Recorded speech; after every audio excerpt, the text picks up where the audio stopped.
I bring great news. Finally, we've got a week that's a lot easier than the past month has been, which led up to the crescendo of the eclipse and all sorts of cosmic skullduggery last week. This week, we have Mercury going direct and a lovely little sextile between Venus and Chiron to help heal our wounded heart. And also, we have a Sun and Neptune little loveliness, which is going to make everybody a lot more empathetic, thank goodness. Here's your weekly astrology.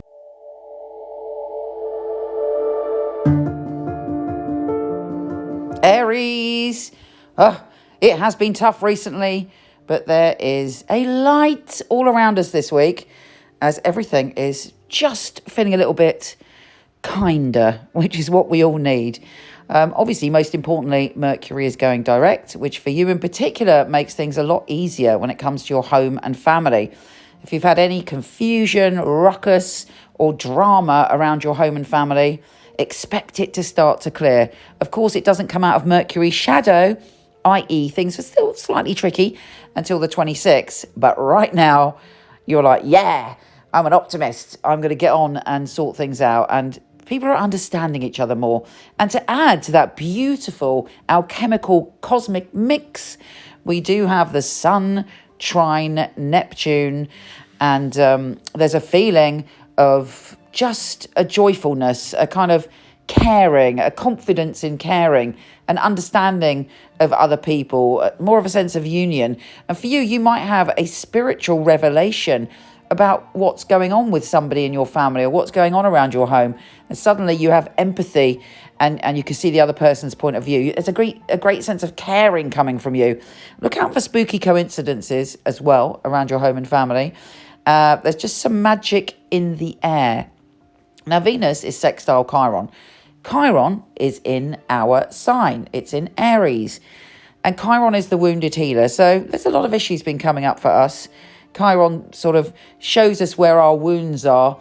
But also, Chiron is the wounded healer to spin it into gold to transform our current situation. Now, Venus is the planet of love and she's in the position of words and communication this week. So there may be a conversation you have that makes you feel better, but it may also be challenging. You may feel it very intensely because that's the way that Chiron rolls. Let's see what the tarot has in store for you.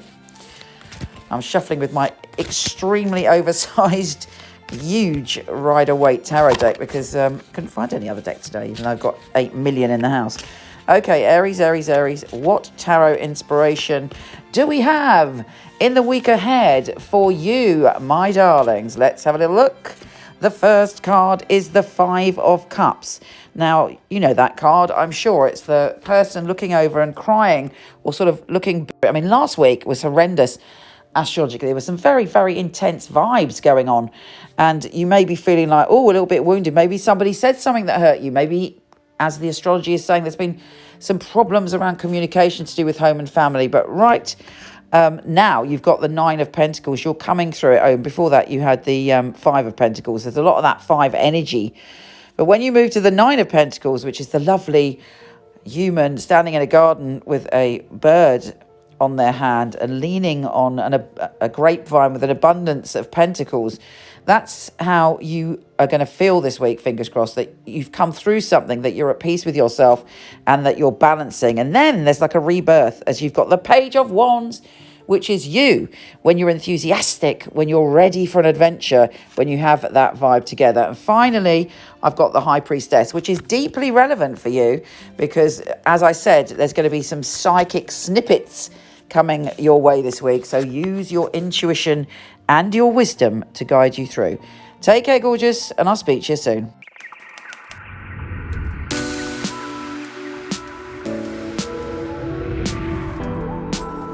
Hi, gorgeous. Before you go, check out my new film on my fabulous psychics. A lot of people ask me for readings. I don't do them anymore, but for over 20 years, I've had an award-winning team of psychics that I truly handpick. So check out the film, let me know what you think. The purpose of a reading, I feel, is very much to inspire people and to empower people. It's about hope. It's about guidance. Using a phone or being with you, it will be the same because the matter is spiritual. It's very important for me that the client feels spirit with them. So it was a psychic reading. I don't remember the readings right after because it's not myself giving that, it's actually coming from spirit.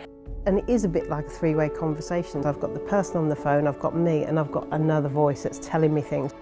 I even shock myself, things that I come up with, and I think, how did I get that? I'm channeling messages only for one purpose, to help people. It's been able to help somebody have a map back to where they've got lost from. My priority is to connect to your truth and have the best life that you can have. I think in my readings people feel a sense of a safe space where they can really be themselves, let go. You need a feeling of being understood because reading should be empowering. I will make sure when the reading is finished that you're happy with everything. I couldn't do anything else. It's part of who I am. It's what I came here for, obviously. And when they come back and tell you they've got their dream job or the love of their life, that really makes me feel like I'm valued. I love to hear a sigh of relief. A lot of weight has been lifted off their shoulders. We have the answers that we are looking for within ourselves. I know I have the tools to help you. Everything begins and ends with you.